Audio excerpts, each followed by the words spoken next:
We're going? Huh? You're going. It's all up to you.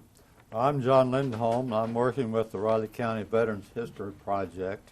And Horace Kelly is recording the events today. And this is Wednesday, August the 20th, 2003. And we're at the Riley County Courthouse. And we're talking with veteran Ralph Prairie. And Ralph is going to tell us a little bit about his pre-military time, and then we'll get into his military records. Okay. Well, I was born in Oskaloosa on a farm a little bit northeast of Oskaloosa. In April 1919, I went to a rural one-room school where the teacher taught all 8 grades. I advanced to the Oskaloosa High School and graduated in 1937 from that high school. I thought I wanted to be a county agent or a vocational ag teacher, so I went to K-State on a Union Pacific scholarship. And when I got to K-State for my first semester, it appeared that I liked city life better than I did the country life. So I transferred from agriculture to business after the end of the first semester. I graduated from K-State I was going to graduate from Kansas State in 1942, but after Pearl Harbor they thought they just had to have me to help win the war. I wasn't sure that was necessary at all, but they thought so.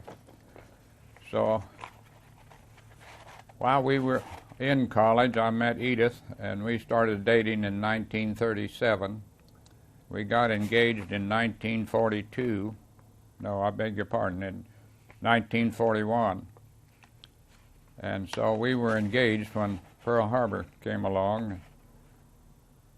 She went on and graduated. We were going to graduate together, but she went on and graduated in the spring of '42. But I enlisted in quartermaster, was shipped to Fort Leavenworth, where they looked at my records and noticed that I'd been majoring in accounting and asked if I would be willing to be transferred to the finance department. And I said yes, I would be, after talking with them a little bit of what the finance department did. And so that began my Army career right there. And Edith went on and graduated and went out to Osborne to teach home economics for 1 year. I went from Fort Leavenworth to Fort Benjamin Harrison in Indiana, where we went through the military drill of close order drill and other physical exercises. And from there, they took us to Seattle to the finance department for some in-training on finance activities in the finance department. Was that at Fort Lewis, or? Yes, it was, I think, at Fort Lewis. Mm-hmm. That's where we stayed, but I think we went downtown Seattle for the office. Then 16 privates and a second lieutenant were shipped to Prince Rupert, British Columbia. And, of course, none of us knew too much about anything except what we'd been learning about the finance department. We were met at the port at Prince Rupert with the commanding officer, and he says, we've got 16 privates and a second lieutenant, and we were on KP within an hour. Here we thought we were going to be in a nice finance office, but they didn't have the office ready for us, so we got to do some other things for them.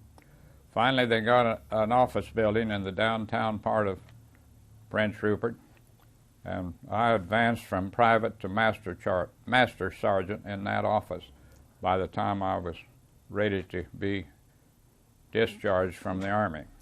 Well, what was the purpose of the location there at Prince Rupert? It was a subport of Seattle. It was an old fishing port, and they shipped supplies north through the United States and then west on the Canadian Railroad. And this was a subport where they could load the ships to go to Alaska and other ports in that area.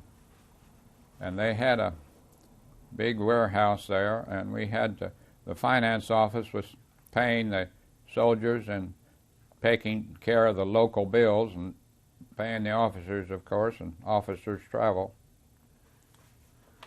How many were located there, do you know, roughly? I really don't know. Somewhere in around 4,000 or 5,000, I think. We really didn't have any combat duty at all. One of the worst things I disliked during that period of time was they decided that even though we were pencil pushers and sitting in an office a great deal of the time, they thought we ought to have some firing range experience. So they trucked us out to a firing range, and they had Army rifles out there, which were 3 or 4 times the size of my BB gun. I never did have any experience with that kind of a firearm, but we laid prone and fired at a target. I think I hit the target most of the time, but never inside the outside circle. The people that were in charge were kind of disgusted with me. It's kind of like the story I heard about one guy who was trying to do target practice, and he was so discouraged, he said, when he got through, he says, "I think I'll go home and shoot myself." And the other guy said, "You better take some extra bullets." Well, on my first furlough, we were granted 10 days furlough from up there. And what day was this? Date was this? What year? Date. I don't know what date it was.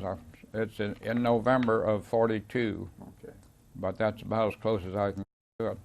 But anyhow, of course, I wanted to go home and I wanted to see Edith after we'd been engaged for this period of time, and went home, and it worked out that it was convenient for Edith and my folks to drive to Lawrence, where I was coming from Kansas City on a train, and they picked me up and we went to my home.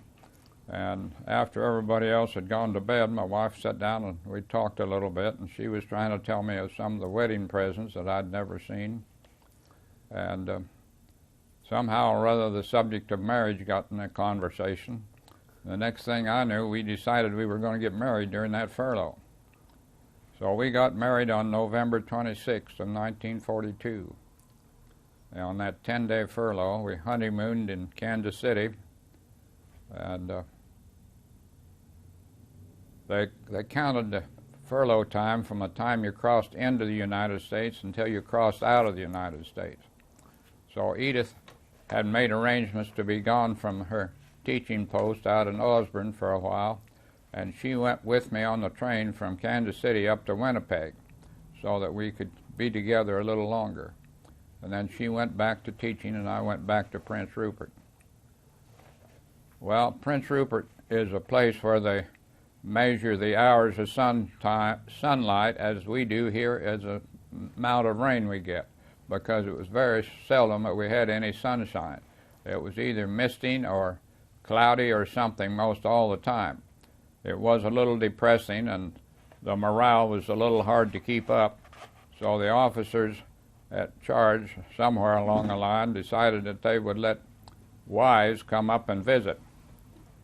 And so I had a buddy who had a wife in Chicago. We were about the same ages, and Edith and his wife met, I think, somewhere, I'm not sure, I think in Chicago. They didn't know each other, of course, but we didn't want the girls traveling across Canada with all the soldiers, Canadian soldiers and other people, all riding in those trains, so we were glad the two could get together and come out.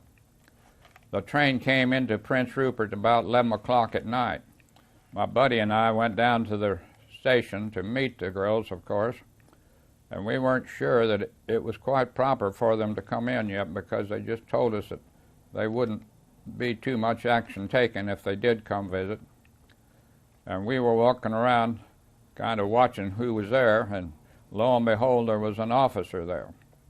And he came up to us and said, "Are you guys meeting somebody tonight on the train?" And we admitted we were. And he says, "Are they your wives?" And we said yes. He says, "You send them up to my office, I'm the personnel officer here, and I'll give them a job tomorrow. Because we're short-handed, we can't get enough civilians here in Prince Rupert that will work for the United States government. So both of them got jobs right away, which meant that they could stay as long as they worked.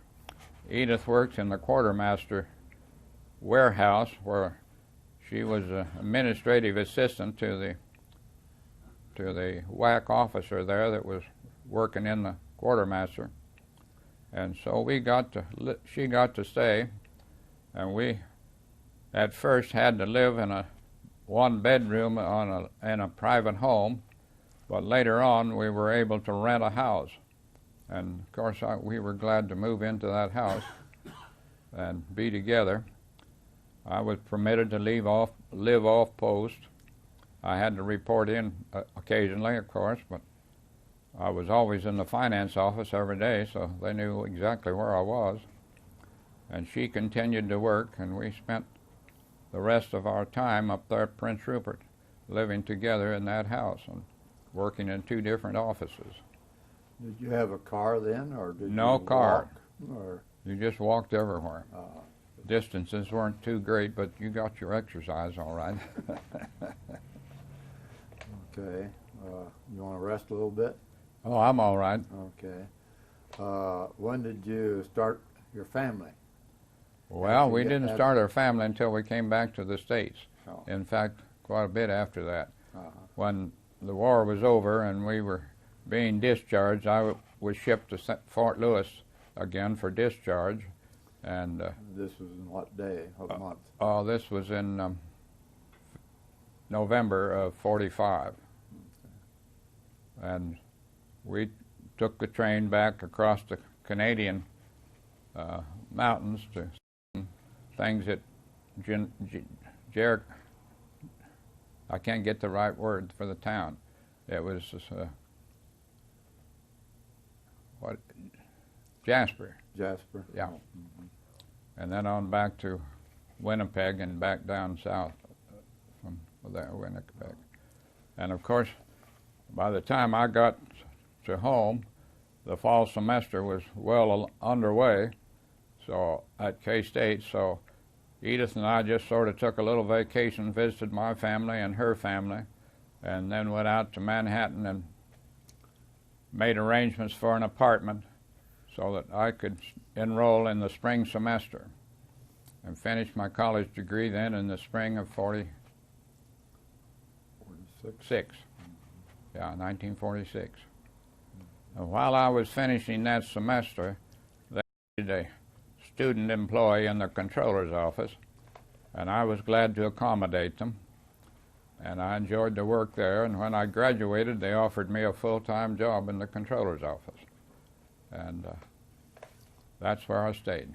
Well, your job in the military and your job there are very similar, I assume. Yes, quite similar. Mm-hmm. It was different, of course. The controller's office, since the university is a agency of the state of Kansas, we were under state operations and directive.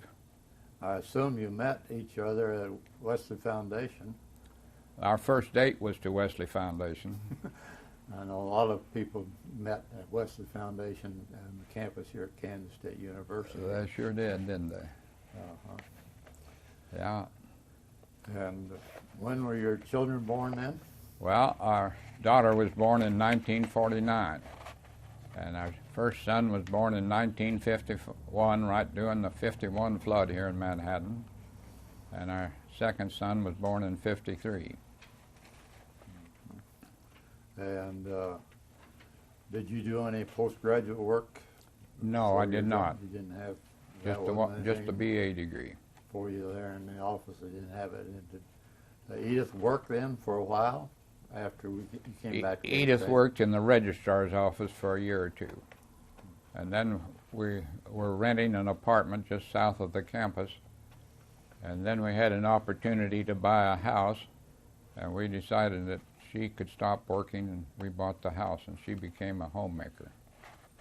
And this was the house you lived in for a number of years, I assume. Yes, we lived in that house from 1946, I believe it was, when we finally got there, until 2000 when we moved to Meadowlark. Mm-hmm. And what are your children doing now? Our daughter they all went to K-State, and after she graduated, she ended up in California, where she learned to be a film editor for TV and movies. She always enjoyed movies. She worked at the K-State Union after she graduated for about a year, I think, in the committee that arranged for movies for the campus, and she had the duty of hauling some of the visitors that they brought in to and from the airport. And she asked one of the guys from Hollywood how you got into being a film editor out in California. And he said, well, you just come out here to California and enroll in a school and then hope you get hired. And she did that and did get hired.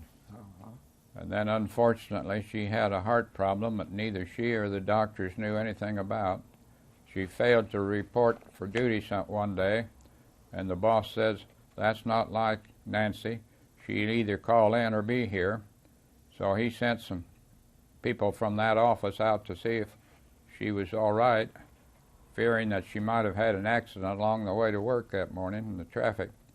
But they found that her car was in the garage, and one of the ladies that went out knew the code to get in her security house. They found her dead in bed. And what a shock that was when they called Mom and I and told us what had happened. So that ended her career. Our oldest son, Jim, graduated from K-State and went for his master's at University of Illinois in, where is that? Champaign, Urbana. Urbana, yeah. And what area? Well, thought he was going to be in laser work, and he ended up in computers and got his doctor's actually there.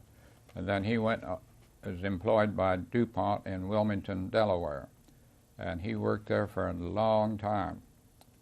He was married before they left K-State to Arlo Lingditz's daughter, Susan. Arlo's a builder here in Manhattan, or was before he died. And they offered early retirement at DuPont 4 or 5 years ago, and he took it, and he's now making websites for companies. The youngest son, also after graduating from K-State, went to work for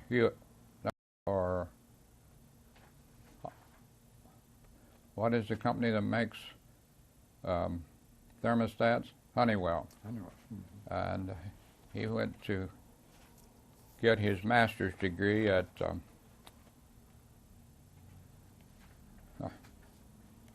names are slipping from me. Phoenix. Phoenix. Cool. After getting his master's degree, he ended up in San Francisco area, and has been working with the Hewlett-Packard company since then. So they're both kind of in computer work. Did you and Edith do a lot of traveling after you retired? We did do quite a little bit of travel. We, of course, went to Wilmington, Delaware to see Jim and his family, and then also made trips to California to see Nancy and Ed. Jim had 3 children by then. So you And have, of course, we always enjoyed seeing the grandchildren. 3 grandchildren is Yeah. all you have now then? No, he had 2 more after that. So you have 5 grandchildren. 5 grandchildren, 4 girls and a boy. And how do you think the war affected you personally and Edith? That's a tough question. I'm sorry, John. I think I matured probably because of getting older and that sort of thing, but there was lots of responsibility, and you met a lot of different people. You made some fairly close friends, but that's about all I can say about it. Well, did the couple that she came out with your wife, and you 2 couples then do a lot of things together? And keep Quite a track bit. of Yeah. Have you kept in track with each other for over the years? Yes, we actually made a once that we got to visit them somewhere along the line. I can't remember what town they were in at the time, but we did get to see them, and we enjoyed their company while we were in Rupert. Well, We weren't card players. Some people were bridge players, and we weren't, so that kept us out of that circle. there probably weren't any movie theaters up there. Only movie theater was up on the hill up at the camp. The camp was located on top of a big hill, and the town was down in the valley near the port.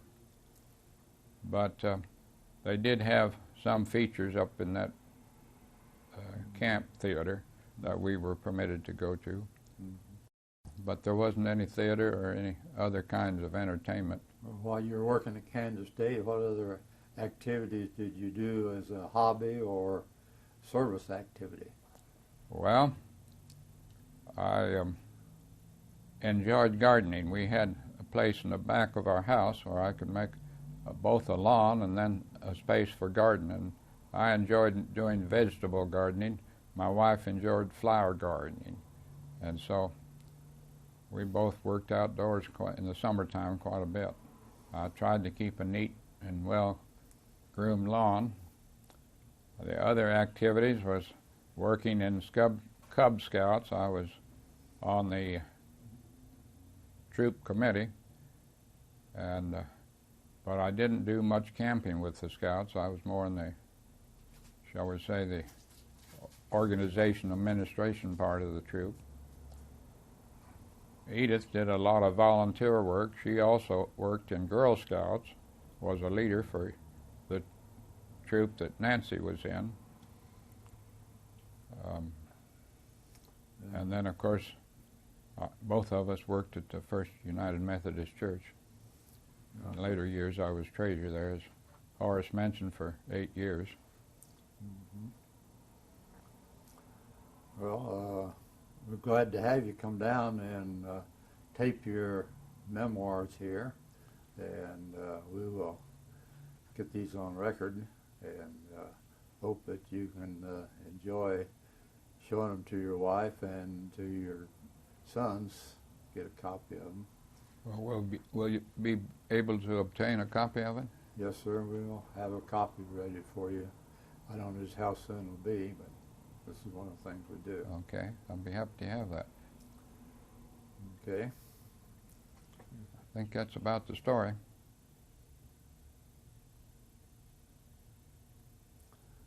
Don't figure out how to work the machines there, huh? Mm-hmm.